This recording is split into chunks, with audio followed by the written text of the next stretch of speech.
जय हिंद मेरे प्यारे बच्चों, आप सभी को पाठशाला स्टडी में बहुत बहुत स्वागत है। इस वीडियो में हम लोग मैट्रिक बोर्ड परीक्षा 2026 के लिए मैथ का बोर्ड मॉडल ऑब्जेक्टिव प्रश्न लेकर आए हैं, जो कि आपके लिए बहुत ही महत्वपूर्ण होने वाला है।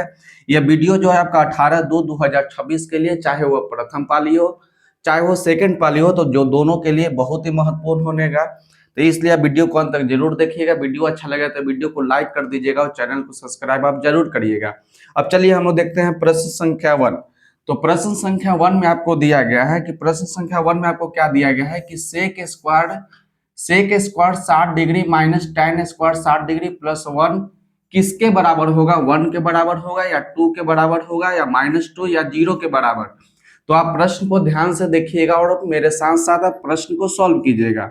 तो प्रश्न में आपको दिया गया है कि सेक स्क्वायर 60 डिग्री, उसके बाद आपको दिया गया है कि माइनस tan स्क्वायर 60 डिग्री, उसके बाद है प्लस में 1।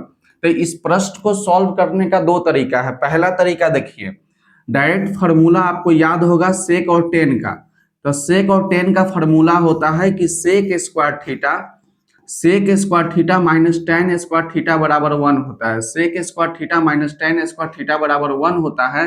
और याद रखिएगा कि दोनों जगह पे थीटा समान होना चाहिए। यदि सेक स्क्वायर ए है तो यहाँ पर भी आपका tan स्क्वायर ए होना चाहिए। जब दोनों जगह पे थीटा समान होगा फिर उसका मान 1 होगा। तो देख रहे हैं यहाँ पे कि sec square 60 degree minus tan square 60 degree, तो इसका मान क्या हो जाएगा? तो इसका मान 1 हो जाएगा, क्योंकि दोनों जगह पे थीटा क्या है? तो दोनों जगह पे थीटा समान है। तो sec square theta minus tan square theta 1 हो जाएगा और फिर आपका प्लस में 1 है, तो 1 को जोड़ेंगे तो आपका 2 हो जाएगा। तो बी नंबर ऑप्शन जो होगा आपका राइट आंसर हो जाएगा। पहला तरीका तो ये डायरेक्ट आप फार्मूला लगा दीजिए कि sec square theta minus tan square theta, दोनों जगह पे थीटा समान तो उसका मान 1 और प्लस में 1 है तो 1 को जोड़ेंगे तो 2 हो जाएगा। और सेकंड तरीका होता है कि सेक और tan का मान लगाइए। यहाँ पर ये आपका है सेक 60 डिग्री। तो याद रखिएगा कि सेक 60 डिग्री का मान कितना होता है। तो सबसे पहले आप याद रखिए कि cos 60 का मान कितना होगा। तो cos 60 डिग्री का मान होता है आपका कितना होगा? तो 1/2। cos 60 डिग्री का मान होता है 1/2, तो सेक 60 का कितना हो जाएगा? तो 2 हो जाएगा। तो सेक 60 का मान आपका 2 हो गया, तो यहाँ पर लिखेंगे 2। स्क्वायर है तो हम लोग घेर के स्क्वायर लगा देंगे माइनस tan 60। तो tan 60 का मान आपका होता है √3। tan 60 का मान कितना होता है? √3। स्क्वायर है तो स्क्वायर लगा देंगे, प्लस में 1 है तो प्लस में 1 लिख दीजिए। 2 का स्क्वायर आपका 4 हो जाएगा, माइनस स्क्वायर से रूट कट जाएगा तो आपका बचेगा 3, और यहाँ पर प्लस में 1 है तो प्लस में 1 लिखिए।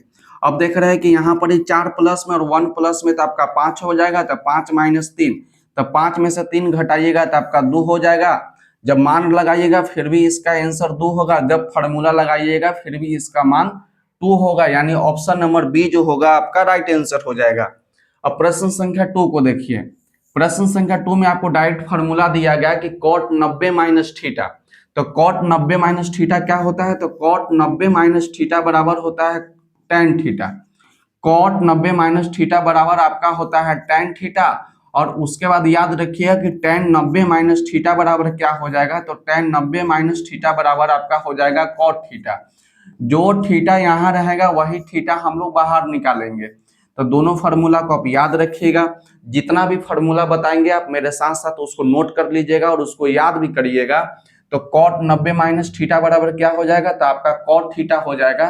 तो cot लिखिए और यहाँ पर a है तो हम लोग a बाहर निकालेंगे, तो a नंबर ऑप्शन जो होगा आपका राइट आंसर हो जाएगा। अब प्रश्न संख्या 3 को देखिए। प्रश्न संख्या 3 में आपको दिया गया है कि 2 tan 30, याद रखिएगा कि यहाँ पर आपका 30 डिग्री होगा। 2 tan 30 डिग्री बटा 1 प्लस tan स्क्वायर 30 डिग्री जो है किसके बराबर होगा? साइन 30 के बराबर होगा, या cos 60 के बराबर होगा, या tan 60 के बराबर होगा, या साइन 60 का बराबर होगा। यह प्रश्न जो है आपका बहुत ही इंपॉर्टेंट प्रश्न है, इसलिए आप इसको ध्यान से देखिएगा। तो देखिए सबसे पहले आप याद रखिएगा tan 30 डिग्री। तो tan 30 डिग्री का मान कितना होता है? तो tan 30 डिग्री का मान होता है 1/√3। tan 30 डिग्री का मान कितना होता है? तो tan 30 डिग्री का मान होता है 1/√3। तो यहाँ पर मान लगाइए, 2 है तो 2 लिखेंगे।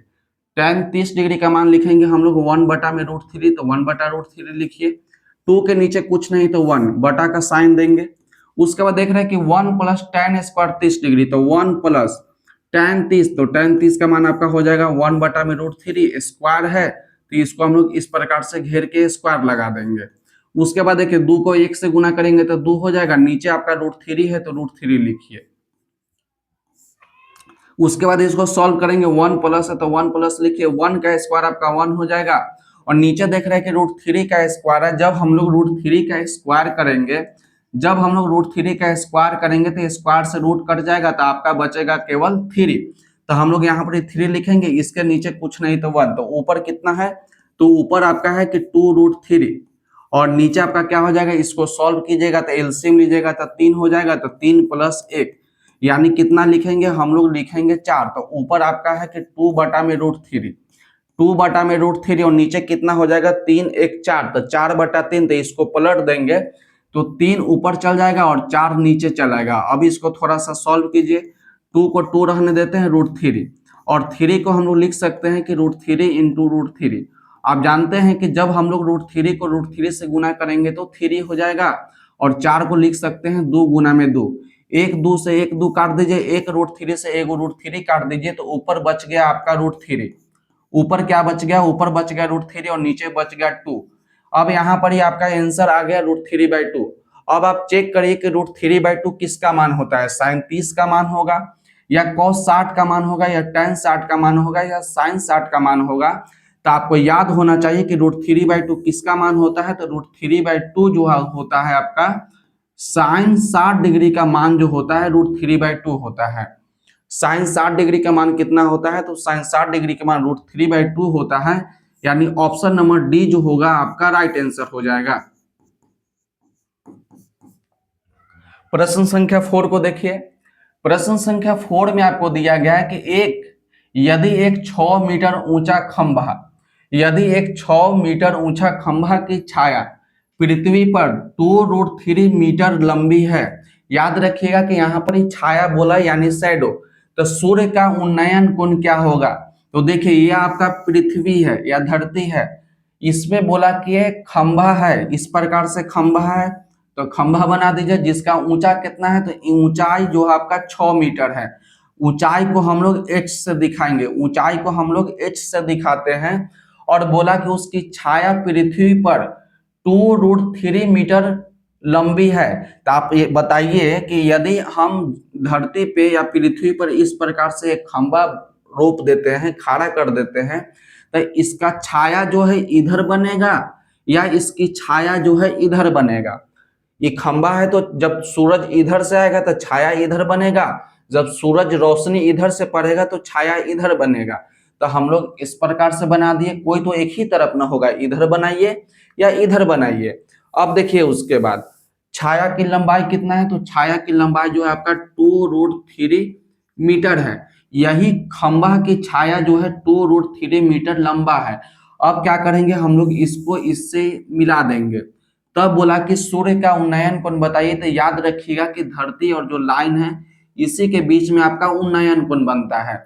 जो तिरछा लाइन होता है उसी का उन्नयन कोण होगा। ये तो आपका लंब है, क्योंकि बोला है प्रश्न में कि खंभा जो है ऊंचा है, तो ये आपका खड़ा इस प्रकार से हो जाएगा, तो आपका 90 हो जाएगा। ये आपका उन्नयन कोण हो जाएगा। ये क्या होगा, ये आपका उन्नयन कोण हो जाएगा,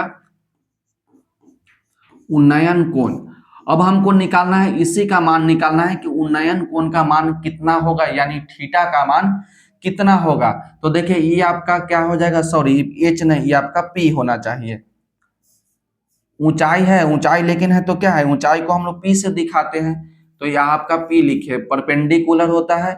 ये आपका एच लिखिएगा तो वो हाइपोटेनस होगा, एच से आपका हाइट भी होता है, यानी हम लोग यहाँ पर इसको पी से दिखाएंगे और नीचे हम लोग बी से दिखाएंगे।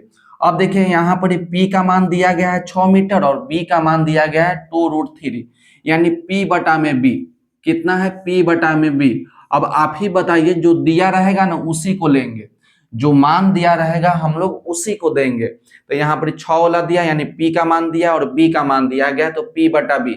अब आप ही बताइए कि पी बटा बी किसका फॉर्मूला होता है, तो आप बोलिएगा कि सर पी बटा बी जो होता है tan थीटा का होता है। पी बटा बी कितना किसका होता है, तो पी बटा बी जो होता है आपका tan थीटा का होता है। और हमको क्या करना है, थीटा का मान निकालना है, तो tan थीटा लिखेंगे। P का मान कितना है तो P का मान आपका 6 मीटर है तो 6 लिखेंगे। B का मान कितना है तो B का मान आपका है 2√3 तो 2√3 लिखिए।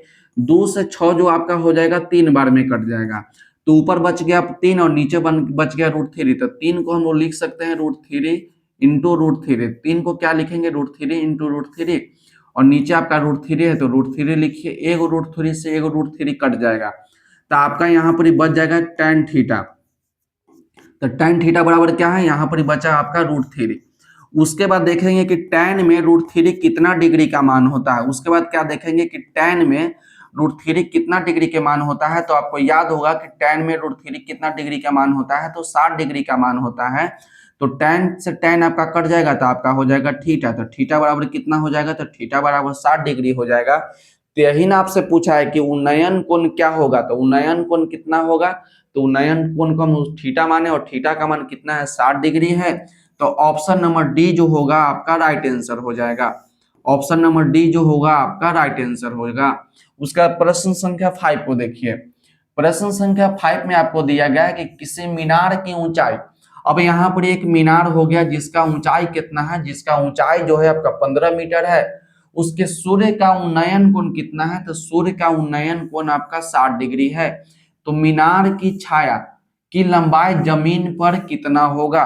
तो सबसे पहले देखिए एक मीनार बना लिए, ये आपका क्या है, तो ये आपका मीनार है, ये आपका हो जाएगा मीनार। मीनार होगा तो कोई धरती पे रहेगा, तो इस प्रकार से आपका जमीन है। तो और ये जो मीनार है ये हमेशा याद रखिएगा कि खड़ा होगा तो आपका 90 डिग्री। तब बोला कि ये मीनार है तो छाया कहाँ बनेगा, ये मीनार है तो छाया इधर बनेगा या छाया जो है इधर बनेगा। ये मीनार है तो छाया इधर बनाएगा या ये मीनार है तो छाया इधर बनाएगा, कोई तो एक ही तरफ छाया बनाएगा। तब बोला कि छाया की लंबाई मीनार की छाया, तो ये मीनार है तो मीनार की छाया तो यही है। तब बोला कि जमीन पर क्या होगी, यानी इसका मान पूछ रहा है कि मीनार की लंबाई की छाया कितना मीटर लंबा है, और उसके लिए प्रश्न में दिया गया है कि सूर्य का उन्नयन कोण कितना है 60 डिग्री है।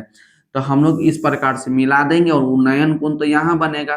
तो उन्नयन कोण का मान कितना दिया गया है, तो उन्नयन कोण का मान दिया गया है आपका 60 डिग्री। तो आपसे पूछ रहा है कि मीनार की छाया की लंबाई क्या होगा और मीनार की ऊंचाई कितना दिया गया है 15 मीटर। तो यहाँ लिख दीजिए 15 मीटर, क्योंकि मीनार का ऊंचाई। और अब देखिए कि नीचे वाला आपका मान पूछा, तो ये आपका P होता है और नीचे वाला आपका B होता है, नीचे वाला आपका B होता है और इधर आपका H होता है। तो आप याद रखिएगा हमको किसका मान दिया गया है, जिसका मान दिया रहेगा उसको लेंगे, जो मान दिया रहेगा उसको लेंगे, और जो मान निकालना होगा हम लोग उसको लेंगे। तब P का मान दिया है और B का मान निकालना है। P का मान हमको दिया है और B का मान हमको निकालना है। और अब जानते हैं कि P बटा B क्या होता है, तो P बटा B जो होता है आपका tan थीटा होता है। P बटा B क्या होता है, तो P बटा B जो होता है आपका tan थीटा होता है। तो tan लिखेंगे, थीटा का मान कितना है, तो थीटा का मान आपका 60 डिग्री है तो 60 डिग्री लिखेंगे। उसके बाद P का मान कितना है, तो P का मान आपका 15 है तो 15 लिखिए। और B का मान आपसे पूछा है, और याद रखिएगा B क्या है, मीनार की छाया है, ये आपका छाया की लंबाई, मीनार की क्या है, या डायरेक्ट हम लिख देते हैं ये आपका छाया है, जो कि मीनार का छाया है। अब देखिए यहाँ पर tan 60, तो tan 60 का मान होता है √3, √3 बटा में 1 हो जाएगा, यहाँ पर आपका हो जाएगा 15 बटा में B। आपको मान निकालना है B का, अब हम लोग क्रॉस गुना कर देंगे तो B यहाँ चलाएगा, इस प्रकार से लिखिए B गुना √3 और इधर हो जाएगा आपका 15। तो 15 को क्या लिखिएगा, यहाँ देख लीजिए, 15 को हम लोग लिख सकते हैं 3 गुना में 5, 15 को हम लोग लिख सकते हैं 3 गुना में 5, और 3 को भी लिख सकते हैं √3 इंटू √3, क्योंकि जब हम लोग √3 को √3 से गुना करेंगे तो 3 हो जाएगा, और 3 को 5 से गुना करेंगे तो आपका 15 हो जाएगा। तो 15 को क्या लिखेंगे, √3 इंटू में √3, और इंटू में आपका क्या हो जाएगा, इंटू में आपका हो जाएगा 5, तो गुना में 5 लिखिए। आपको मान निकालना है B का, तो B बराबर क्या लिखिएगा, √3 इंटू में √3 और इंटू में आपका 5 हो जाएगा, और √3 जो है आपका नीचे लिख दीजिए। तो √3 से √3 कट जाएगा तो आपका क्या बचेगा, आपका बच गया 5 और √3, तो लिखेंगे कि 5 √3। तो B क्या था, B आपका मीनार की छाया था, तो आंसर कितना हो जाएगा 5√3 मीटर, यानी ऑप्शन नंबर C जो होगा आपका राइट आंसर हो जाएगा। ऑप्शन नंबर सी क्या होगा? तो ऑप्शन नंबर सी जो होगा आपका राइट आंसर हो जाएगा। अब प्रश्न संख्या 6 को देखिए। प्रश्न संख्या 6 में आपको दिया गया है कि निर्देशांक अक्षों के प्रतिच्छेदन बिंदु को कहा जाता है। तो याद रखिएगा निर्देशांक क्या होता है? एक्स अक्ष होता है और वाई अक्ष होता है। तब बोला कि जहां एक्स अक्ष और वाई अक्ष जो है एक दूसरे को काटता है, परिच्छेदन करना मतलब कि एक दूसरे को काटना। तो मानिए कि ये आपका एक्स अक्ष है, ई आपका होता है एक्स अक्ष और ई वाला आपका होता है वाई अक्ष। ये एक्स अक्ष हो गया और ये आपका वाई अक्ष हुआ। तब बोला निर्देशांक, तो हम लोग इसी को बोलते हैं निर्देशांक अक्ष बोला, याद रखिएगा। निर्देशांक क्या बोले? निर्देशांक अक्ष है। जहां प्रतिच्छेदन करता है, जहां एक दूसरे को काटता है, इसको हम लोग क्या बोलते हैं? तो इसको हम लोग बोलते हैं मूल बिंदु। इसको क्या बोलते हैं? तो इसको हम लोग बोलते हैं मूल बिंदु। और याद रखिएगा कि मूल बिंदु हमेशा कितना होता है? तो मूल बिंदु हमेशा 0,0 होता है। तो सी नंबर ऑप्शन जो होगा आपका राइट आंसर हो जाएगा। जहां एक अक्ष या वाई अक्ष जहां एक दूसरे को काटता है उसको हम बोलते हैं कि यह मूल बिंदु है। अब प्रश्न संख्या 7 को देखिए। प्रश्न संख्या 7 में आपको दिया गया है कि बिंदु बिंदु -6,-8 किस पाद में स्थित है? तो इसको आप ध्यान से देखिएगा, बहुत ही आसान है और इससे हर साल 1 से 2 नंबर का प्रश्न आपसे पूछा जाता है। तो हम आपको पूरा अच्छी तरह बता देते हैं ताकि आपको कोई दिक्कत ना हो। तो याद रखिएगा x इधर प्लस में होगा और इधर x जो होगा आपका माइनस में होगा। ऊपर y जो है आपका प्लस में होगा। याद रखिएगा, यहाँ पर प्लस लिख के दिखा देते हैं ताकि समझ में आपको आएगा। और नीचे आपका y जो होता है माइनस में होगा। ये आपका प्रथम घर है, ये आपका दूसरा घर है, ये आपका हो जाएगा तीसरा घर और ये वाला आपका हो जाएगा चौथा घर। याद रखिएगा, ये प्रथम पाद, ये दूसरा पाद, ये तीसरा पाद और ये आपका चौथा पाद। उसके बाद हम लोग निर्देशांक लिखते हैं। तो याद रखिएगा, हम लोग निर्देशांक कुछ इस प्रकार से लिखते हैं। निर्देशांक हम लोग ब्रैकेट में लिखते हैं और याद रखते हैं क्या कि पहले वाला x होता है और बाद वाला हमेशा y। निर्देशांक में हमेशा याद रखिएगा कि पहले वाला x बाद वाला y, पहले वाला x और बाद वाला y होता है। तो पहले वाला x लिखेंगे तो x कच्ची में होता है, x प्लस में, x कच्ची में होगा तो x आपका प्लस में होगा तो प्लस लिखेंगे, y कच्ची में है तो y आपका प्लस में है तो प्लस लिखेंगे। यानी पहला घर में दोनों प्लस होता है। अब दूसरा घर, ये पहला x तो पहला x कच्ची में है तो माइनस में है, दूसरा y तो y कच्ची में है प्लस में, तो आपका हो जाएगा माइनस प्लस। अब तीसरा घर में देखिए, पहले x तो x कच्ची में माइनस में, दूसरा का क्या है y तो y भी आपका माइनस में। तो दूसरा घर का निर्देशांक कितना होता है? माइनस माइनस होता है। चौथा में देखिए, पहले x तब y तो x आपका प्लस में और y कच्ची में है तो माइनस में है। तो याद रखिएगा कि पहला घर में दोनों प्लस, दूसरा घर में माइनस प्लस, तीसरा घर में माइनस माइनस, तो चौथा घर में प्लस माइनस। तो देखिए यहाँ पर दिया गया है -6,-8, -6,-8। आपको अंक पे ध्यान नहीं देना है, केवल प्लस माइनस पर आप ध्यान दीजिएगा। तो देख रहे हैं कि ए भी आपका माइनस में और दूसरा भी आपका माइनस में, यानी एक्स भी माइनस में और वाई भी माइनस में। तो माइनस माइनस कौन सा घर में होता है? तो माइनस माइनस आपका तीसरा घर में होता है। तो ऑप्शन नंबर सी जो होगा आपका राइट आंसर हो जाएगा। इसी प्रकार आपसे पूछेगा कि 4,-6 पूछेगा कि 4,-6 कौन घर में है? तो देख रहे हैं कि 4 प्लस में 6 माइनस में। अब आप चेक कर लीजिए कि प्लस माइनस कौन सा घर में है। तो प्लस माइनस आपका 4 नंबर घर में है, तो चतुर्थ पाद इसका आंसर हो जाएगा। यदि आपसे पूछेगा कि 6,5 कौन सा घर में है, तो देख रहे हैं कि 6 भी प्लस में है और 5 भी प्लस में। तो प्लस प्लस कौन सा घर में होता है? तो आपका प्रथम घर में, तो प्रथम पाद आपका सही आंसर हो जाएगा। यदि आपसे बोलता है कि -6,4 तो देख रहे हैं कि पहले माइनस है बाद में प्लस है, तो माइनस प्लस कौन सा घर में होता है? तो माइनस प्लस आपका होता है दूसरा घर में, तो द्वितीय पाद आपका राइट आंसर। बस याद रखिएगा, पहला में दोनों प्लस, दूसरा में माइनस प्लस, तीसरा में माइनस माइनस, चौथा में प्लस माइनस। अब चलिए प्रश्न संख्या 8 को देखिए। प्रश्न संख्या 8 में दिया गया है कि मूल बिंदु से, यहाँ याद रखिएगा कि मूल बिंदु से, तो थोड़ा देर पहले हम आपको बताएं कि मूल बिंदु होता है हमेशा 0,0। तो कह रहा है कि मूल बिंदु से P sine theta comma cos theta का दूरी होगा। यहाँ पर ही आपको दूरी पूछ रहा है कि मूल बिंदु से बिंदु P का दूरी कितना होगा। तो देखिए यहाँ पर ही सबसे पहले हम एक फोटो बनाते हैं। ये बिंदु एक यहाँ है और एक बिंदु यहाँ है। इस बिंदु का नाम दे दिया है कि इस बिंदु का नाम P है, जिसका निर्देशांक आपको दिया गया है कि साइन थीटा, और उसके बाद आपको निर्देशांक दिया गया है कॉस थीटा। साइन थीटा दिया गया है और कॉस थीटा दिया गया है, और उसके बाद दिया गया है एक मूल बिंदु है। तो मूल बिंदु का निर्देशांक होता है 0,0, और इसका मन अपना मन से एक नाम दे दिया जिसका नाम क्या है, आर है। और बोला है कि मूल बिंदु से दूरी निकाली, तो मूल बिंदु 0,0 और दूसरा बिंदु आपका sine theta comma cos theta. आपको दूरी निकालना है, तो याद रखिएगा कि दूरी कहां से, तो मूल बिंदु से। आपका बोला कि मूल बिंदु से, मूल बिंदु से, मूल बिंदु से क्या निकालना है, तो मूल बिंदु से आपको दूरी निकालना है। तो जब भी मूल बिंदु से दूरी निकालने के लिए बोलेगा तो आप फॉर्मूला याद रखिएगा कि एक्स स्क्वायर प्लस में वाई स्क्वायर। मूल बिंदु से दूरी निकालने के लिए बोलेगा तो फॉर्मूला होगा root under x square y square. तो याद रखिएगा निर्देशांक आपका एक्स वाई होगा, तो एक्स का मान आपका साइन थीटा और वाई का मान आपका हो जाएगा कॉस थीटा। तो एक्स के जगह पर क्या लिखेंगे, हम लोग लिखेंगे साइन थीटा। तो लिखिए एक्स के जगह पे लिखेंगे साइन थीटा, तो साइन लिख देंगे, स्क्वायर है तो आप स्क्वायर लगा दीजिए, प्लस वाई के जगह पे लिखेंगे कॉस थीटा, तो कॉस लिख दीजिए, स्क्वायर लगा है तो स्क्वायर लगा दीजिए। उसके बाद आपको फॉर्मूला याद होगा कि sine square theta plus cos square theta क्या होता है, तो sine square theta plus cos square theta जो होता है 1 होता है। अब रूट अंडर 1, तो 1 को हम लोग स्क्वायर करेंगे फिर भी आपका 1 हो जाएगा, तो बाहर निकल के क्या होगा 1, या 1 इकाई लिखेंगे क्योंकि दूरी में के कुछ न कुछ मात्रक होना चाहिए। तो इसका राइट आंसर हो जाएगा ऑप्शन नंबर बी। तो ऑप्शन नंबर बी जो होगा आपका राइट आंसर हो जाएगा। अब प्रश्न संख्या 9 को देखिए। प्रश्न संख्या 9 में आपको दिया गया है कि बिंदुओं R 1,1 और S -1,5 के बीच का दूरी निकाले।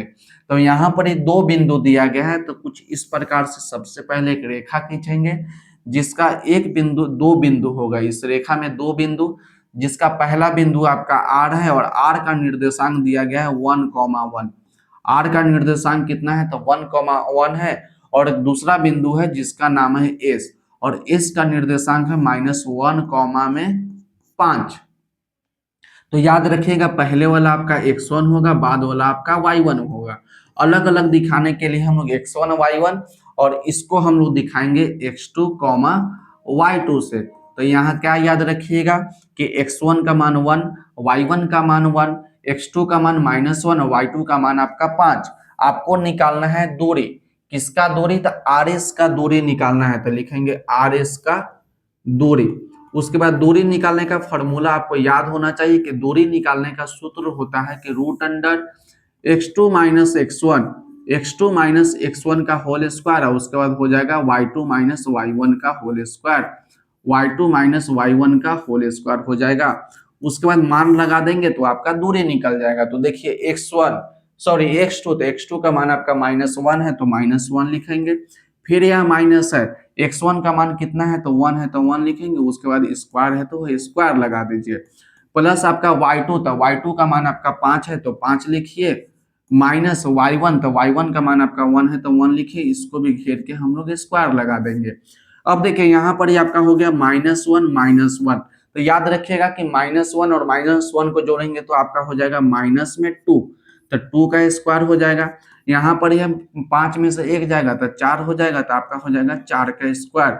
अब -2 का कितना स्क्वायर होगा, तो -2 का स्क्वायर, तो माइनस से स्क्वायर करेंगे तो प्लस हो जाएगा, और 2 का स्क्वायर 4 हो जाएगा, और 4 का स्क्वायर करेंगे तो आपका 16 हो जाएगा। तो कितना बचेगा, रूट अंडर में 20। तो 20 को क्या लिखेंगे, 20 को हम लिख सकते हैं 4 × 5 = 20, यानी 4 को लिखेंगे 2 गुना में 2, तो 4, और 4 को 5 से गुना करेंगे तो आपका 20 हो जाएगा। तो 2 को 2 में से 1 2 बाहर निकलेगा, और यहाँ पर ही बच जाएगा आपका रूट में 5, तो 2√5 इकाई जो होगा आपका राइट आंसर हो जाएगा। तो RS का दूरी निकल के कितना आया, तो RS का दूरी निकल के आ गया 2√5। RS का दूरी कितना है, तो RS का दूरी हो जाएगा 2√5 इकाई, यानी ऑप्शन नंबर सी जो होगा आपका राइट आंसर हो जाएगा।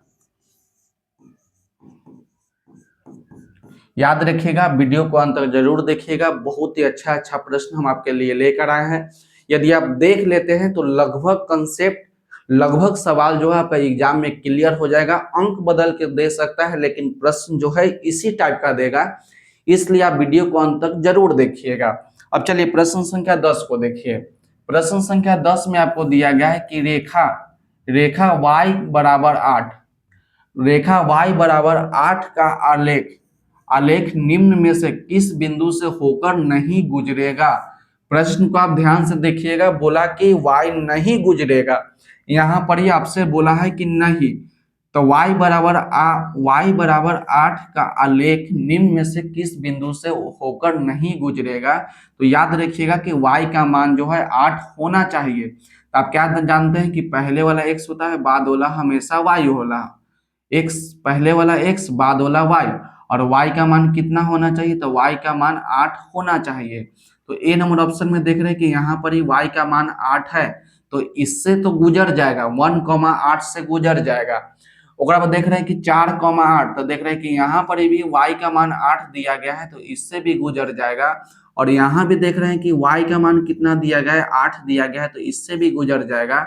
और यहाँ देख रहे हैं कि y का मान 1 दिया गया है, तो y का मान 1 दिया गया यानी इससे नहीं गुजरेगा।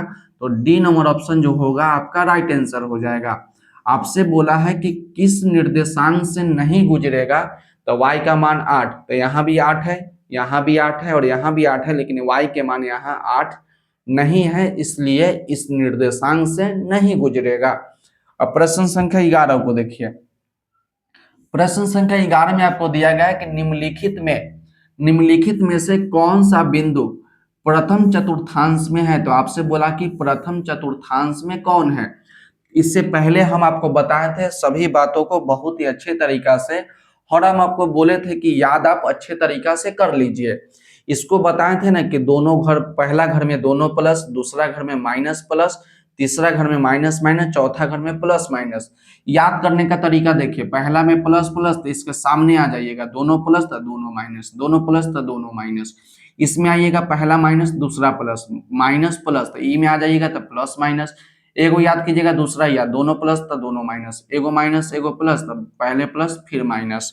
अब चलिए इसी प्रकार आपसे बोला है कि प्रश्न में आपको क्या बोला है, प्रश्न में आपको बोला है कि प्रथम चतुर्थांश में कौन है। तो प्रथम चतुर्थांश में क्या होता है, दोनों प्लस में होता है। प्रथम चतुर्थांश में दोनों प्लस में होता है, तो देख रहे हैं कि दोनों माइनस में, तो ये तो होगा नहीं, क्योंकि ये आपका तीसरा घर में है, ये आपका प्लस माइनस, तो ये भी नहीं होगा, ये भी माइनस प्लस, तो ये भी नहीं होगा। तो प्रथम चतुर्थांश में क्या होता है, तो दोनों आपका प्लस में होता है। तो देख रहे हैं कि 10 भी प्लस में और 4 भी प्लस में, तो ए नंबर ऑप्शन जो होगा आपका राइट आंसर हो जाएगा। ये सब प्रश्न आप डायरेक्ट देखिएगा और आंसर टिक कर दीजिएगा, क्योंकि इस सब प्रश्न में टाइम देने का जरूरत नहीं है, क्योंकि ये सब प्रश्न जो है बहुत ही आसान प्रश्न है और इसी टाइप का प्रश्न पूछे जाएंगे। अब प्रश्न संख्या 12 को देखिए।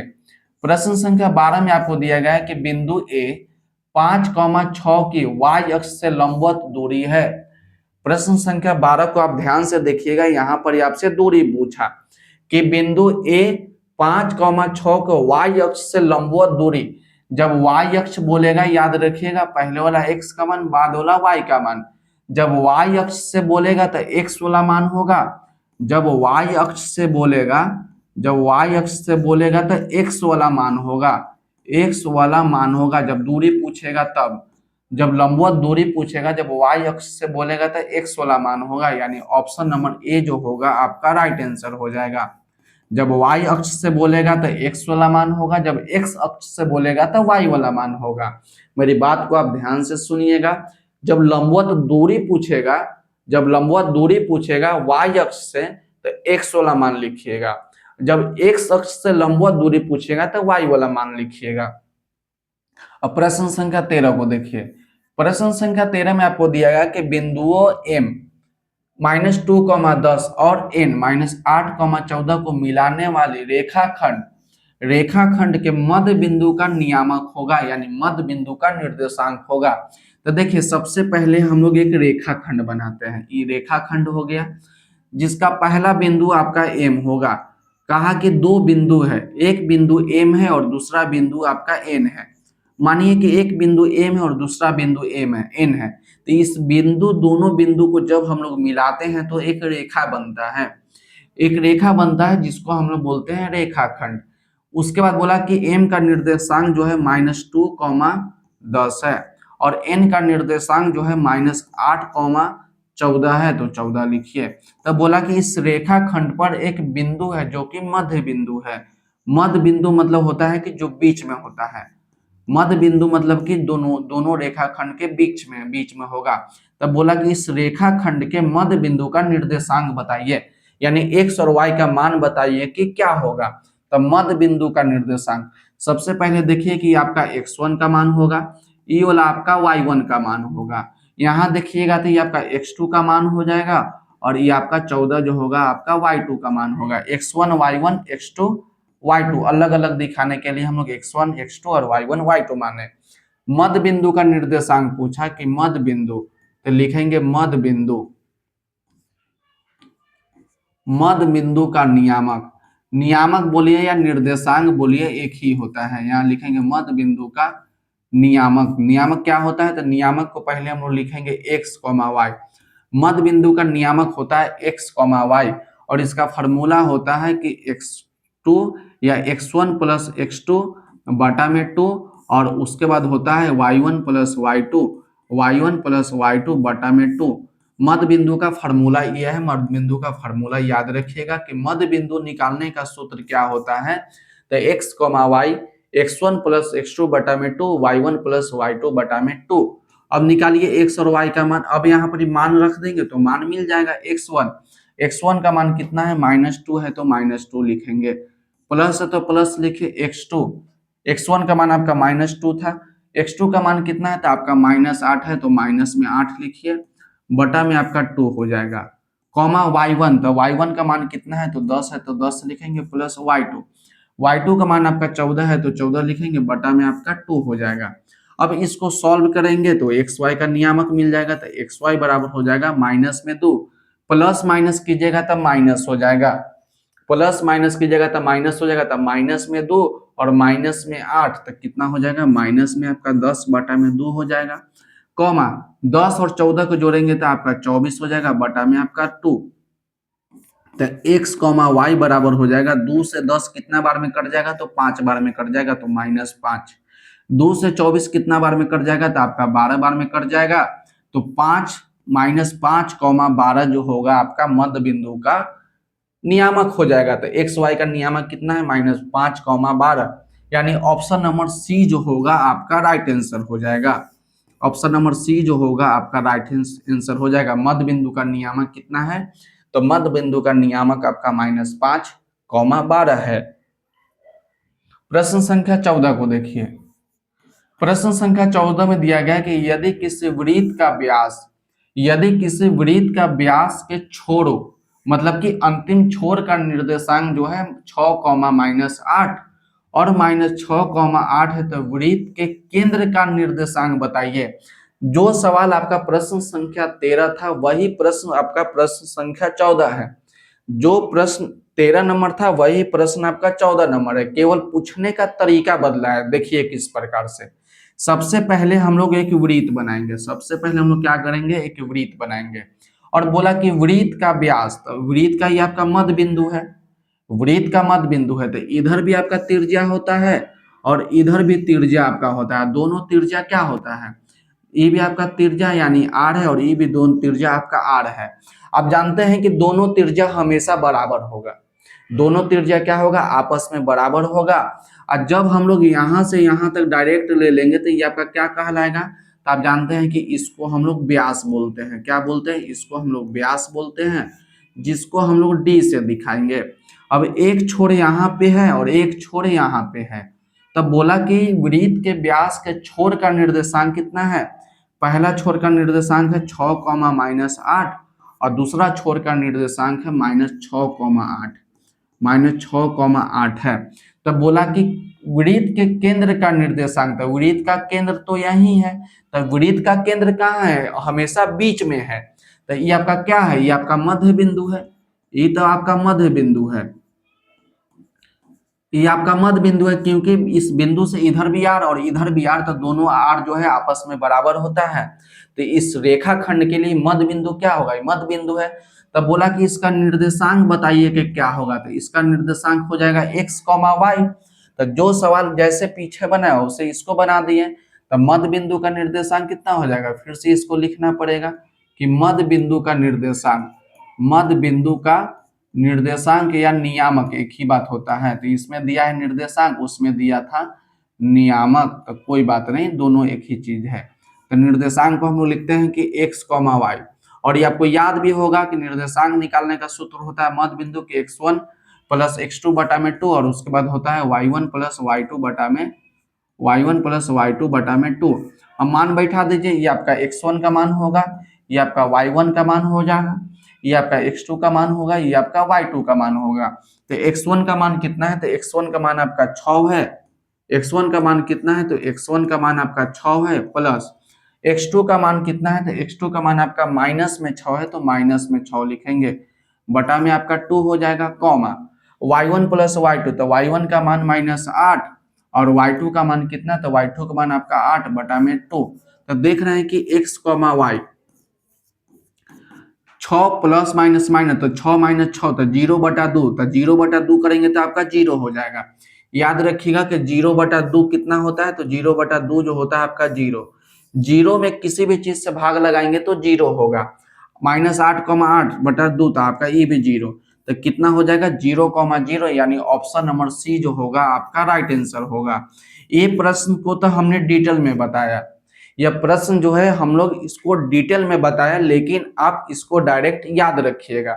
क्या याद रखिएगा, आपको याद रखना है कि मध्य बिंदु, मध्य बिंदु का निर्देश जब एक वृत्त में दिया है, ऐसे नहीं एक रेखा खंड में नहीं, रेखा खंड में आपको नहीं देखना है मध्य बिंदु, लेकिन जब एक वृत्त में आपको दिया, एक वृत्त में दिया है मध्य बिंदु, तो याद रखिएगा कि जब एक वृत्त होगा तो उसका मध्य बिंदु का निर्देशांक कितना होता है, 0 0 होता है। मध्य बिंदु कितना होगा, 0 0, कब, जब एक वृत्त रहेगा तब। ये नहीं कि एगो रेखा पार दिया बोलेगा कि मध्य बिंदु बताइए तो 0 0, नहीं। एक वृत्त का मध्य बिंदु क्या होता है, हमेशा 0 0 होता है, यानी सी नंबर ऑप्शन जो होगा आपका राइट आंसर हो गया। अब चलिए प्रश्न संख्या 15 को देखिए। प्रश्न संख्या 15 जो है आपका बहुत ही अच्छा प्रश्न है। प्रश्न संख्या 15 में आपको दिया गया कि बिंदु ए 3,4 और बिंदु बी P,1 मूल बिंदु से समदूरस्थ है। समदूरस्थ मतलब होता है बराबर दूरी पर है। समदूरस्थ मतलब होता है बराबर दूरी, बराबर दूरी। बोला कि एक बिंदु P है, एक बिंदु ए है, एक बिंदु ए है, बिंदु ए है, और एक बिंदु P है। एक बिंदु P है कि B है, तो B है। एक बिंदु ए है और एक बिंदु B है, जो कि मूल बिंदु से, तो मान लीजिए कि मूल बिंदु यहाँ है, तो मूल बिंदु से क्या है, मूल बिंदु से समदूरस्थ है। मूल बिंदु से समदूरस्थ है, समदूरस्थ मतलब कि बराबर दूरी है। मूल बिंदु कितना हो जाएगा, तो 0,0 हो जाएगा। ए बिंदु का निर्देशांक दिया गया है 3,4। ए बिंदु का निर्देशांक है 3,4 और बी बिंदु का निर्देशांक आपका है P,1। आप प्रश्न को अच्छे तरीका से समझिए कि प्रश्न में क्या बोला। प्रश्न में बोला है कि एक बिंदु ए है जिसका निर्देशांक 3,4, एक बिंदु बी है जिसका निर्देशांक P,1 है, और इस दोनों बिंदु जो है एक नया बिंदु जिसको हम लोग बोलेंगे मूल बिंदु से, दोनों का दूरी क्या है, दोनों का दूरी जो है आपस में बराबर है। यानी इसको नाम दे दीजिए, कुछ नाम दे दीजिए, नाम दे देते हैं आर, यानी आर ए का दूरी,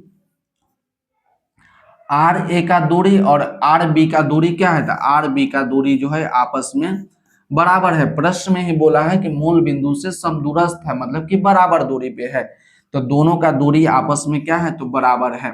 तो सबसे पहले हम निकालते हैं आर ए का दूरी। सबसे पहले हम निकालेंगे आर ए का दूरी, और आर ए का दूरी देख रहे हैं कि मूल बिंदु से। आर ए का दूरी किससे निकालना है, तो मूल बिंदु से। मूल बिंदु से दूरी निकालने का फॉर्मूला होता है कि एक्स स्क्वायर प्लस में आपका वाई स्क्वायर होता है। मूल बिंदु से दूरी निकालने का फॉर्मूला एक्स स्क्वायर और वाई स्क्वायर, तो ये आपका एक्स का मान, ये आपका वाई का मान। तो एक्स का मान आपका 3 हो गया, तो 3 का स्क्वायर, और वाई का मान कितना है, 4 है, तो 4 का स्क्वायर। तो 3 का स्क्वायर आपका 9 हो जाएगा, 4 का स्क्वायर आपका 16 हो जाएगा, जब इसको जोड़ेंगे तब 25 हो जाएगा, और 25 को हम लोग क्या लिखेंगे, तो 25 को लिखेंगे 5 गुना में 5, तो आपका बाहर निकल के आ जाएगा 5। तो देख रहे हैं कि आर ए का दूरी कितना हो गया, तो आर ए का दूरी जो है आपका 5 है। उसके बाद निकालना है हमको आर बी का दूरी। क्या निकालेंगे, आर बी का दूरी निकालेंगे, आर बी का दूरी। तो दूरी निकालने का वही फॉर्मूला होगा क्योंकि मूल बिंदु है। तो x square plus y square, तो एक्स का मान कितना है, तो एक्स का मान आपका पी है, तो पी स्क्वायर, और फिर वाई का मान 1 है, तो 1 का स्क्वायर, तो आपका 1 हो जाएगा।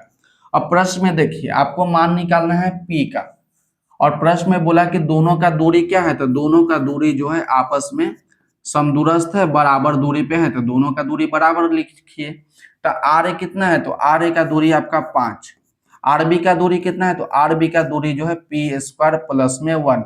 अब लेकिन हमको निकालना है पी का मान, तो दोनों वर्ग क्या करेंगे, वर्ग करेंगे, तो लिखेंगे वर्ग करने पर प्रश्न को हम बहुत ही अच्छे तरीका से, अब बहुत ही डिटेल में बताएंगे, बहुत ही आराम से बताएंगे ताकि आपको समझ में आ जाए।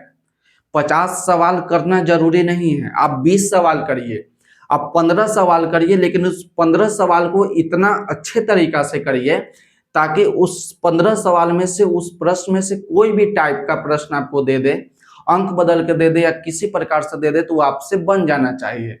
मेन मोटिव यही होना चाहिए कि थोड़ा पढ़ेंगे लेकिन उसको अच्छे तरीका से पढ़ेंगे। तो दोनों तरफ क्या किया, तो दोनों तरफ हम लोग वर्ग करेंगे, तो इधर भी वर्ग कर देंगे और इधर भी हम लोग वर्ग कर देंगे, तो पी स्क्वायर प्लस में 1। जब स्क्वायर इस प्रकार से करेंगे, वर्ग मतलब स्क्वायर, तो स्क्वायर से रूट कट जाएगा, तो 5 के स्क्वायर आपका 25 हो जाएगा, बराबर यहाँ बच गया पी स्क्वायर प्लस में 1 बच गया। क्या बच गया, तो पी स्क्वायर प्लस में आपका 1 बच गया। तो थोड़ा इधर सॉल्व कर लीजिए, तो पी स्क्वायर प्लस 1 बराबर 25। यहाँ देखिए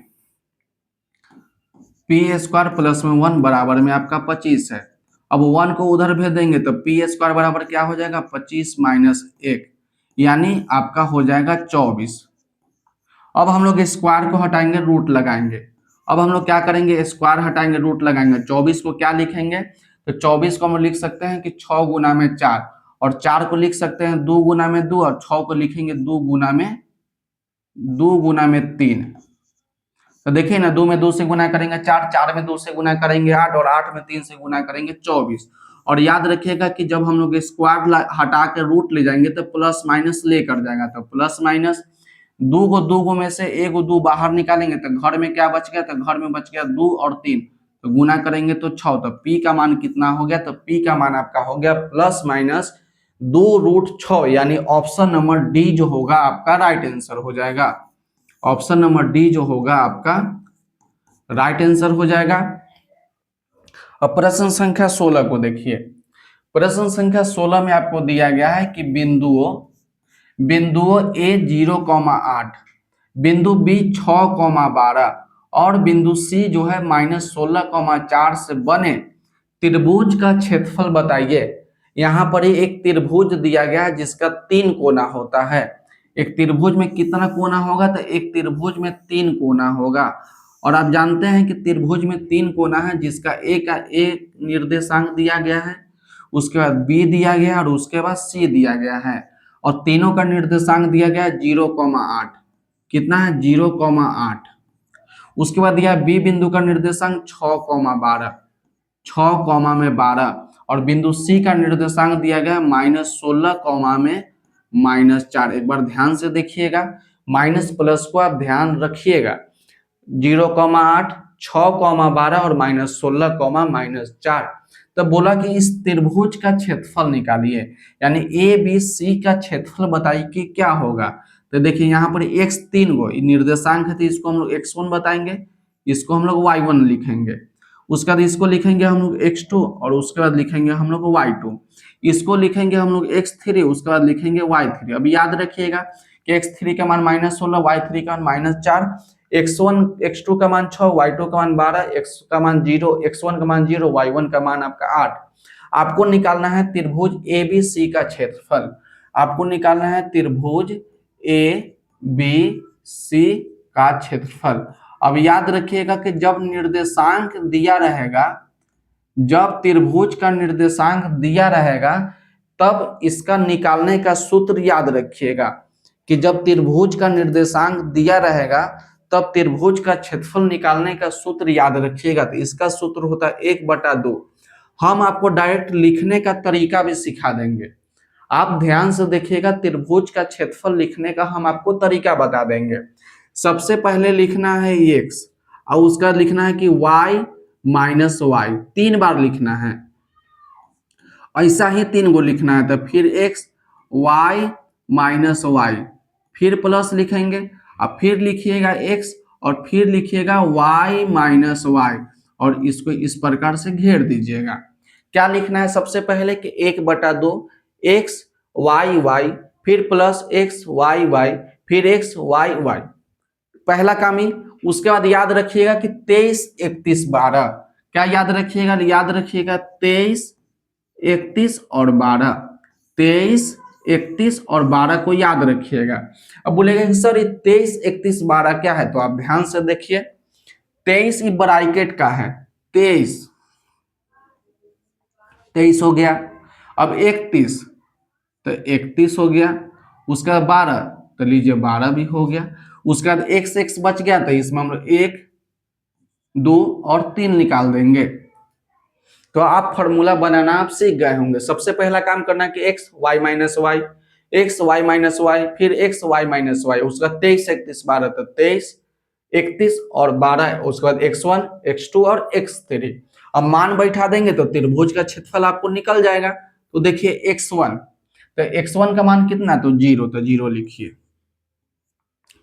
y2, तो y2 का मान कितना है? तो y2 का मान आपका 12 हो जाएगा। y3, तो y3 का मान आपका कितना है? तो आपका माइनस में 4, तो माइनस में आपका 4 हो जाएगा। प्लस x2, तो x2 का मान कितना है? तो 6 है, तो 6 लिखिए।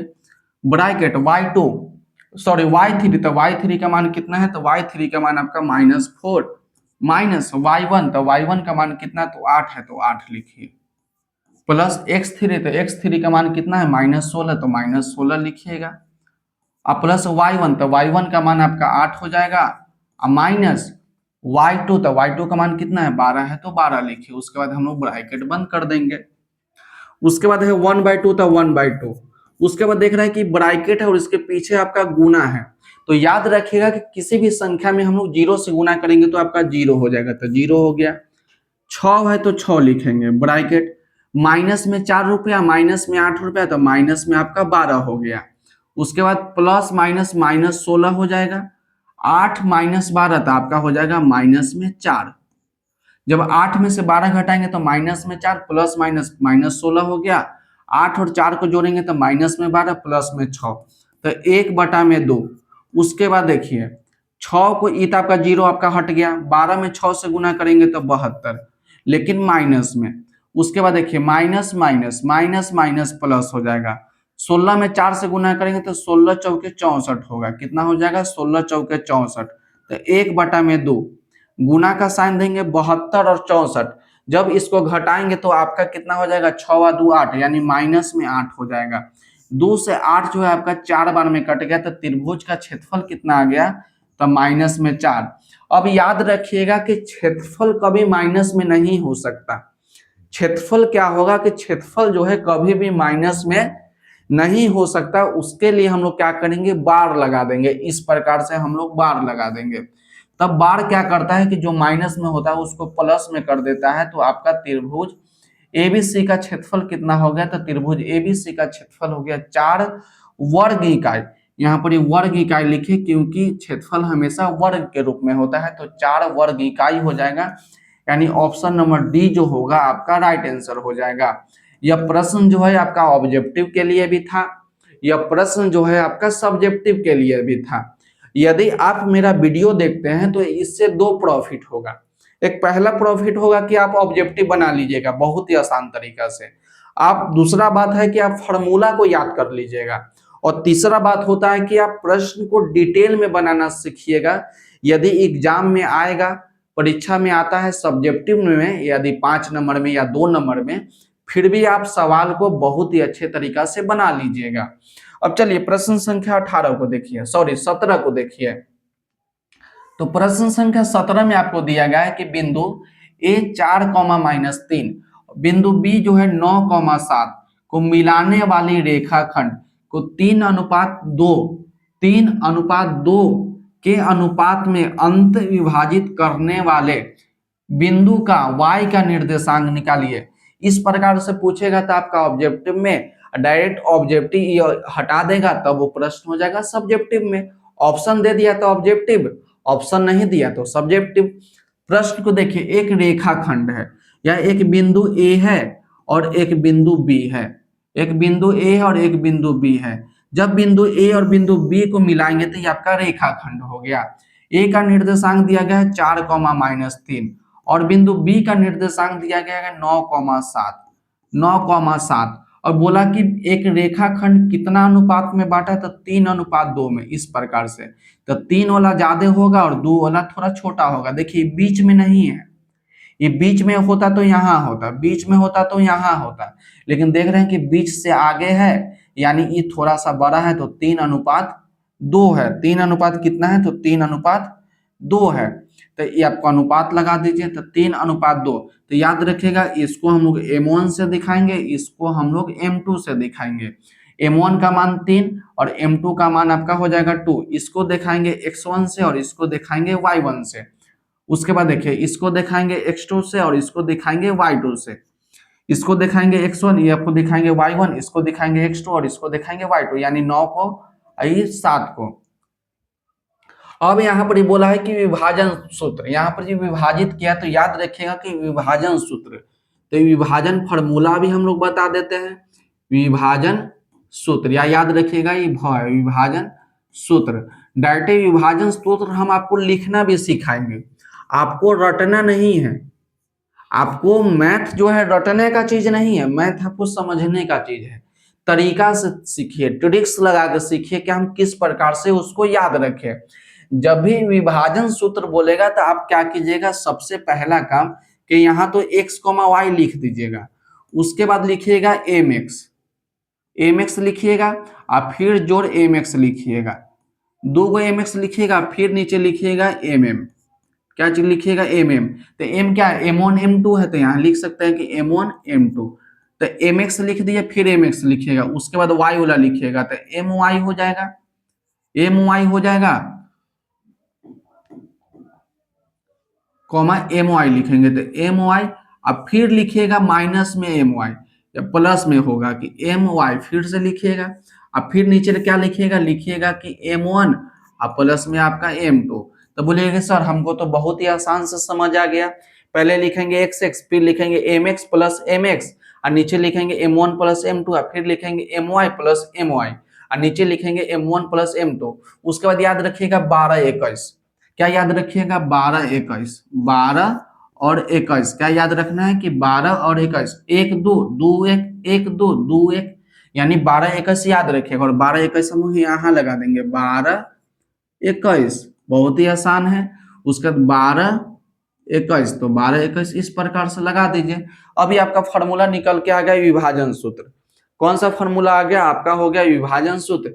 लेकिन आपको बोला कि y का निर्देशांक बताना है, आपका केवल y का निर्देशांक बताना है।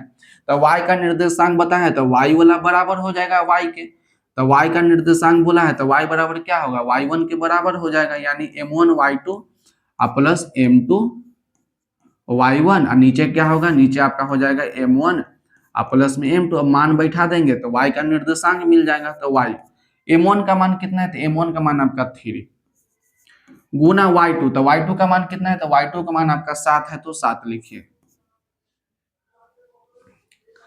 उसके बाद क्या होता है, उसके बाद याद रखिएगा, उसके बाद होता है m2। तो m2 का मान कितना है, तो m2 का मान देख रहे हैं कितना है, m2 का मान आपका 2 है, तो 2 लिखेंगे गुने y1, तो y1 का मान कितना है, तो y1 का मान आपका -3 है, तो -3 लिखिए, बटा हो जाएगा m1 प्लस m2, यानी हो जाएगा m1 का मान 3 प्लस में 2। अब मिलाइए कि y का निर्देशांक क्या होगा, तो 3 गुना में 7, 3 गुना में 7 प्लस, तो 3 गुना में 7 प्लस 2 गुना -3, तो 2 गुना -3, 3 प्लस 2, तो 3 प्लस 2, तो यानी बी नंबर ऑप्शन जो होगा आपका राइट आंसर होगा। प्रश्न संख्या 18 को देखिए। प्रश्न संख्या 18 में दिया गया है कि त्रिभुज ABC में त्रिभुज ए बी सी में एंगल ए जोड़ एंगल सी बराबर 120, एंगल ए जोड़ एंगल सी बराबर 120 यदि एंगल बी बराबर होगा। तो यहाँ पर त्रिभुज ए बी सी में, तो आप जानते हैं कि त्रिभुज में तीनों कोणों का जोड़ कितना होता है, तो त्रिभुज के तीनों कोणों का जोड़ जो होता है 180 डिग्री होता है। यदि हम एक त्रिभुज बनाते हैं, यदि हम एक त्रिभुज बनाते हैं और तीनों कोना जोड़ेंगे तो कितना हो जाएगा, जब तीनों कोना जोड़ेंगे तो आपका 180 के बराबर होगा। प्रश्न में दिया गया है कि एंगल ए और एंगल सी, तो एंगल ए को और एंगल सी को एक साथ कर दीजिए, एंगल बी बराबर 180 डिग्री। इसको आप डायरेक्ट भी बना सकते हैं लेकिन हम लिख कर बता देते हैं। तो एंगल ए और एंगल सी का मान 120 डिग्री आप प्लस एंगल बी बराबर कितना हो जाएगा 180 डिग्री। तो आपको एंगल बी का मान निकालना है, तो एंगल बी बराबर कितना हो जाएगा 180 माइनस 120 यानी आपका हो जाएगा एंगल बी बराबर 60 डिग्री। तो 60 डिग्री देखिए कहाँ दिया गया है, तो ऑप्शन नंबर बी में दिया गया है। तो बी नंबर ऑप्शन जो होगा आपका राइट आंसर हो जाएगा। यह प्रश्न जो आपका मुजवानी भी बना सकते थे डायरेक्ट कि त्रिभुज होता है 180 डिग्री, 120 दिया है तो घटा देंगे कितना बचेगा 60, तो बी नंबर ऑप्शन राइट हो जाएगा। अब प्रश्न संख्या 19 को देखिए, कह रहा है कि एगो त्रिभुज ए बी सी है, एगो त्रिभुज ए बी सी है, तो लिखेंगे कि ए बी और सी, और एगो त्रिभुज है डी ई एफ, एगो त्रिभुज क्या है, तो एगो त्रिभुज जो है डी ई एफ है, डी ई और एफ। उसके बाद बोला कि ए बी अनुपात डी ई, देखिए ए बी ई भुजा और डी ई, तो डी ई तो ई भुजा मतलब ए डी ए बी अनुपात दिया गया है डी ई। उसके बाद देखिए उसका दिया गया है कि बी सी अनुपात एफ डी, तो बी सी अनुपात क्या है एफ एफ डी, तो एफ डी तो ई बराबर हो गया। अब देखिए ये दोनों रेखा से कौन कौन बना था, आपका एंगल बी बना, ये दोनों रेखा के बीच में कौन बना था एंगल बी बराबर। अब देखिए ई दोनों रेखा के मदद से कौन कौन बना था, ई कौन बना, ई दोनों रेखा के बीच में कौन है, तो एंगल डी। तो एंगल बी जो होगा किसके बराबर होगा, तो एंगल बी जो होगा एंगल डी के बराबर होगा, यानी ऑप्शन नंबर डी जो होगा आपका राइट आंसर हो जाएगा। अब प्रश्न संख्या 20 को देखिए, प्रश्न संख्या 20 में आपको दिया गया है कि त्रिभुज ए बी सी, त्रिभुज ए बी सी समरूप त्रिभुज पी क्यू आर और बीसी बराबर क्यू आर, तो 1/5, तो त्रिभुज ए पी क्यू आर का क्षेत्रफल और त्रिभुज ए बी सी का क्षेत्रफल, तो देखिए 1/5 दिया गया है, 1/5 दिया और उसके बाद बोला कि क्षेत्रफल बताइए। तो जब भी क्षेत्रफल बोलेगा तो ऊपर वाला के भी हम लोग स्क्वायर कर देंगे और नीचे वाला को भी हम लोग स्क्वायर कर देंगे। कितना बार हम आपको बताएं कि शॉर्ट तरीका बनाने का यही है कि कुछ भी दिया है यदि क्षेत्रफल बोल रहा है तो स्क्वायर कर देंगे, तो 1 का स्क्वायर आपका 1 हो जाएगा, 5 का स्क्वायर आपका 25 हो जाएगा, यानी ऑप्शन नंबर डी जो होगा आपका राइट आंसर हो जाएगा।